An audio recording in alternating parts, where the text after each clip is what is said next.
Hello guys, welcome है आपका easy art में। आज मैं आपको सिखाने वाली हूँ कि 8 डॉट से कैसे हनुमान दादा का चित्र बना सकते हैं। तो फुल वीडियो वॉच करें, चैनल को लाइक करें, शेयर करें और सब्सक्राइब करें। और ऐसे ही ड्राइंग वीडियोस और मस्त ट्रिक के लिए चैनल को सब्सक्राइब करना ना भूलें।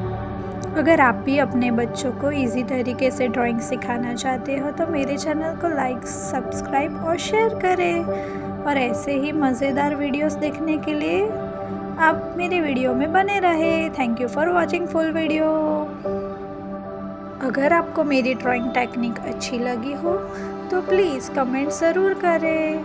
वीडियो कैसी लगी, मज़ेदार लगी या नहीं, या फिर आप इससे कुछ सीख पाए, प्लीज़ आप कमेंट ज़रूर करें।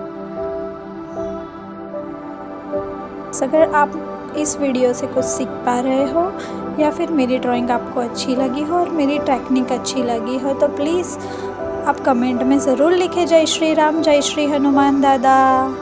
और फुल वीडियो वॉच करें, लाइक करें। और ऐसे ही मज़ेदार ड्राइंग वीडियोस देखने के लिए मेरे चैनल को सब्सक्राइब करें।